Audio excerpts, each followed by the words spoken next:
Ada hadis Allah itu malu nyiksa orang sing wis panen. Oh itu cara agama poin, tapi cara negara kan ndak. Terus Allah itu seneng wong fakir sing lemu. Mergo wis rido mbek kodok kodar ku ya poin. Lha itu gurunya Imam Syafi'i itu lemu. Makanya kata Imam Syafi'i jarang ana wali sebab lemu kecuali Abdul Hasan Asy-Syaibani. Itu dekne dadi wali mergo lemu. Gua ngertak sange ridane mbek Allah mangan. Ngertak kok mangan terus. Ora ana wong warak saka rahmate pangeran. Kowe mangan kok leren, berarti kowe nganggep ngakhiri rahmati Allah. Tapi nek ora iso leren, ya jadi wali. Jalur itu pun bisa jadi wali. Tapi ojo kawe lho, iki kan wis kawe, ora partner iki wis kawe. Angger bar iki wis kawe, wis apa? Wis plagiat apa? Tadi kau lah wis niru-niru wis ora oleh, gak keren no.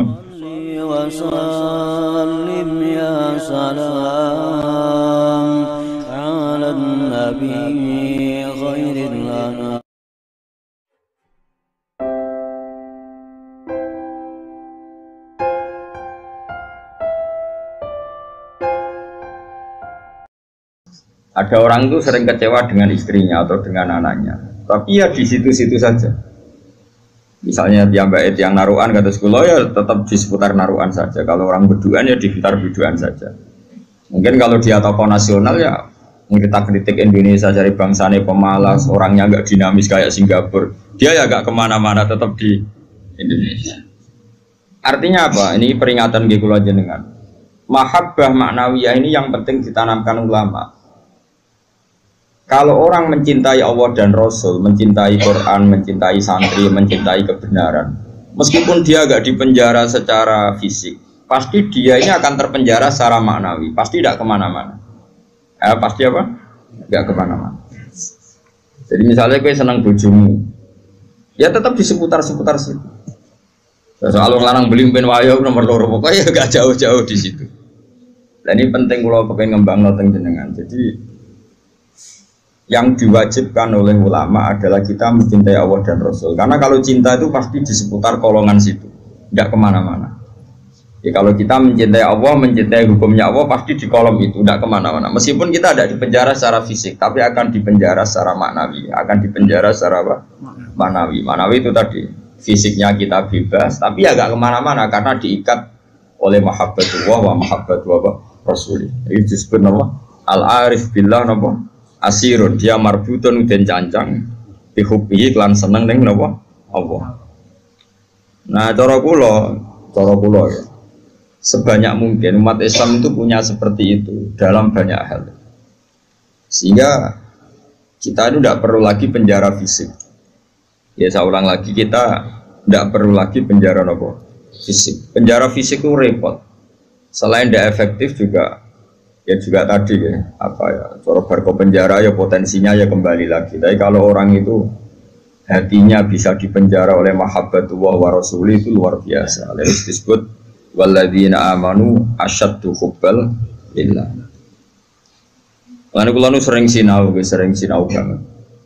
Buat mau sering sinau banget. Itu di situ ada keterangan begini. Ini cerita wong wedi ambek bapake misalnya, iku yo ora wani marek. Seneng banget, iku yo ora wani marek. Itu ada, ini cerita orang normal kan, orang normal iku wis ora kena itu. Misalnya gini, kamu wedi mbek ibumu yo ora wani marek, seneng banget yo ora wani. Itu yang dilakukan Sayyidina Ali ketika ditanya, "Kenapa saya tidak melihat engkau makan bersama ibu kamu?" Kata Sayyidina Ali, "Takut saya kalau ibu saya misalnya penggawe ibu ayam goreng sudah punya rencana itu. Kedisian tak jupuk aku. Ya, nek weteng-weteng elek kan lah mangan bareng ibu kan. Nah artinya apa? Ya seneng ya marai rawani awor karena takut misalnya itu kan. Kenapa kamu tidak pernah makan bersama ibu kamu? Jawab Sayyidina Ali, takut saya. Ibu saya di hidangan itu seneng misalnya dalam konteks Indonesia seneng apa? Ayam goreng juga serobot. Wes, bumbu putus asa. Akhirnya milih tempe. Lo tekan tempe, Bu. Serobot bisa. Sehingga masyhur tuh makalah Indonesia itu tidak pernah makan bersama.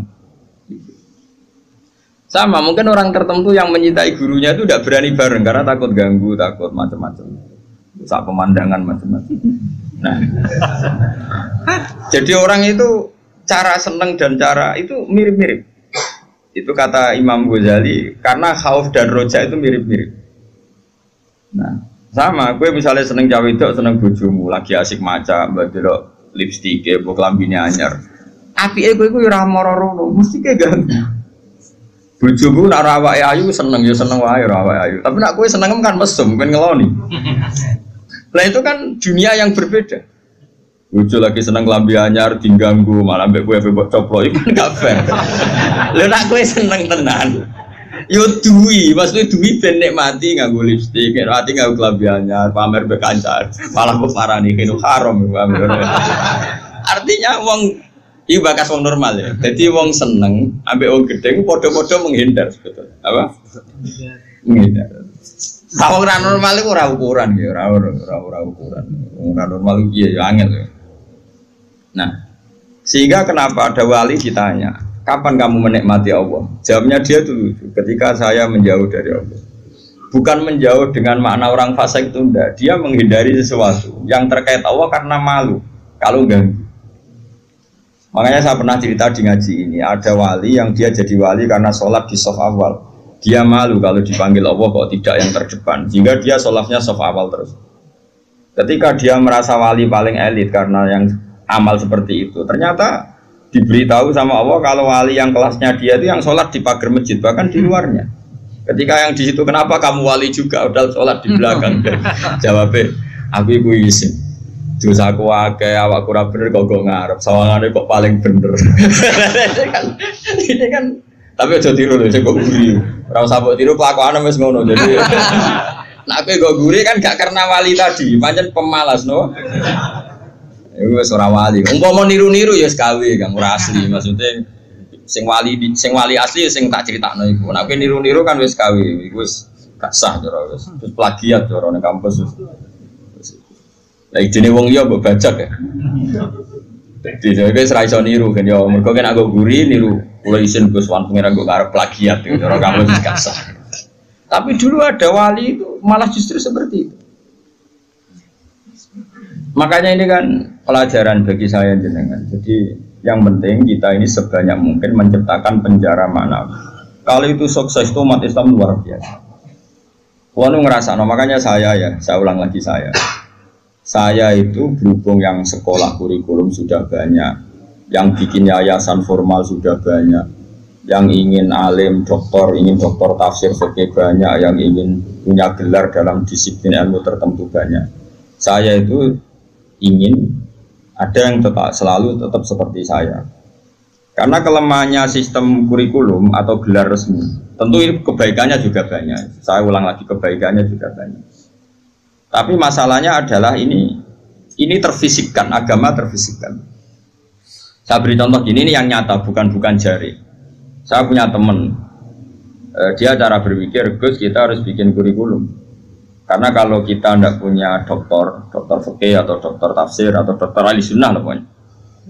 Lalu nanti yang jabat di Kemenak orang-orang Wahabi atau Salafi Wahabi, nanti ya kebijakan Indonesia diarahkan Salafi Wahabi. Jadi lama-lama kayak Wali Songo itu tidak dikatakan pusat sejarah tapi pusat kemusyrikan. Karena rombongan Wali Songo ini rombongan kemusyrikan. Mau ketuanya ya ketua. Jadi nanti mereka. Nah, tapi kalau yang megang di departemen itu orang-orang Sunni kan mesti diarahkan ke Sunni juga. Oke itu baik sekali. Tapi saya bilang gini, secara matematika bisa dihitung. Lembaga kenegaraan, departemen, Kemenak lah dalam konteks kita karena santri misalnya Kemenak, itu hanya berapa itu kan? Paling yang ngurusi haji, ngurusi ini itu, ngurusi pernikahan, ngurusi pengadilan agama. Lembaganya itu bisa dihitung, taruh saja 10 terus jumlah yang ditangani hanya berapa kasus. Bandingkan kalau kita, saya ulang, tapi ini tetap penting, saya ulang lagi tetap penting. Ada teman-teman kita di situ dan tentu sarannya yang punya gelar. Kan nggak mungkin kayak ngelamar jadi dirjen haji terus jeneng sopo Ruhin karir sabar fikir suwi itu ya prestasi. Itu kan poin, cara pengiran poin, tapi cara negara kan enggak. Cara pengiran poin, Kang nyabari nasib suwi itu cara pengiran poin. Terus wis wanen itu cara pangeran yo poin. Ada hadis Allah itu malu nyiksa orang sing wis wanen. Oh itu cara agama poin, tapi cara negara kan ndak. Terus Allah itu seneng wong fakir sing lemu. Mergo wis rido mbek kodok-kodok iku yo poin. Lha itu gurunya Imam Syafi'i itu lemu. Makanya kata Imam Syafi'i jarang ono wali sebabnya lemu kecuali Abdul Hasan As-Syaibani. Itu dia jadi wali mergo lemu. Gua bertak sange ridane mbek Allah mangan. Ngertak kok mangan terus. Ora ono wong warak saka rahmate pangeran. Kowe mangan kok leren, berarti kowe nganggep ngakhiri rahmati Allah. Tapi nek ora iso leren. Ya jadi wali. Jalur itu pun bisa jadi wali. Tapi ojo kawe lho, iki kan wis kawe, ora partene iki wis kawe. Angger bar iki wis kawe, wis plagiat to. Tadi kau lah niru-niru serau lah, gak keren no. Terus sekarang kita hitung, ini nyata ya. Dan saya sering ya berdebat seperti ini atau mikir seperti ini. Karena saya ketemu berbagai pihak, ya tentu yang baik, yang punya mental ad-dinu an-nasiha, ya punya mental nasihat. Nasihat itu iradatul khairin apa? Lil selalu berkeinginan baik untuk yang lain. Lalu ada kiai-kiai kultural kayak Pondok Sarang, Lirboyo, Sidogiri, pondok-pondok besar. Ini kan nggak ada gelar. Tapi setiap di pondok itu diajari madzhab ahli sunnah wal jamaah. Ono sing kerja temangsang yang pedalaman Kalimantan, ono sing bisnis bongkrat buangkrut nganti tuwek melarat, ono sing sugih mergo diorder dari guru privat, ono sing sugih mergo dikultusno dukun nak ndonga mandi, macam-macam. Nah ini kan dari berbagai lini, ono kabeh. Ono diarani wali, terus rambutnya gondrong, geng, macam-macam lah. Terus wong yakini nak rambutnya ra kena dipotong. Terus adol godri yo larang macam-macam lah. Pokoke macam-macam jenisnya macam-macam. Sing sowan yo macam-macam. Pejabat kepentok pangkat sowan.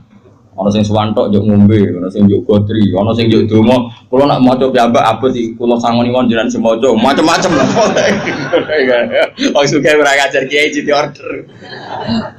Akhir kon maca dhewe mboten saged iki. Kula tok salam template jenengan sing maca. Kiyaine wong dhuwit ku ya penting. Iku yo pinter dhuwit ditampa terus ngombeni banyu didongani kon ngombe. Wong percaya yakin ya lalah manci. Macam-macam. Tapi ini nangani ribuan orang, mungkin jutaan orang. Dan karena yang nangani ini orang-orang ahli sunnah, maka mereka akan mengembangkan madzhab apa? Ahli sunnah. Saya itu berkali-kali cerita di mana-mana. Saya itu punya teman dulu sekolah itu goblok era karuan, terus melarat goblok keriting. Woi ora tau munggah kan sekolah. Wireng pisan, lumayan kue putar. Irang. Itu sekolah ora tau munggah. Serangane jaduk bocah. Pokoke seneng jaduk. Dia itu kerja di pedalaman Kalimantan. Kerja betul. Dulu juga ada HP. Dia punyanya surat. Gus kulon itu tentang pedalaman Kalimantan. Itu tiang-tiang tak ajak Jumatan, tak ajak sholat zuhur. Dia eling sisa-sisa fikih eling. Kalau dalam madzhab Syafi'i, orang yang tidak mustautin itu kan tidak wajib Jumatan. Dan kalau jumlahnya tidak 40, tidak usah Jumatan, hanya sholat apa? Zuhur. Masih ingat ya orang goblok banget mondok suwi. Mondoknya bareng pulau. Akhirnya singkat cerita, tiap neng pedalaman Kalimantan itu dia gaya musola kok bekas-bekas kayu. Ya terus kalau Jumat mereka jadwur gak gelem. Padahal nggak 40 juga tidak mustautin penduduk yang punya kampung. Alasannya mau ngomong awam, Pak, wong Jumat kok duhur. Terus ini tak aku, Gus apa boleh duhur? Apa boleh apa? Jumatan, tak jawab boleh. Sementing kolmada plus sementing Jumatan. Singkat cerita. Dia tersiksa, ini cerita di penjara ya, karena dia orang soleh dan dia nganggap itu sholat penting. Bukan sekedar sholat penting, juga penting mengajak orang lain sholat.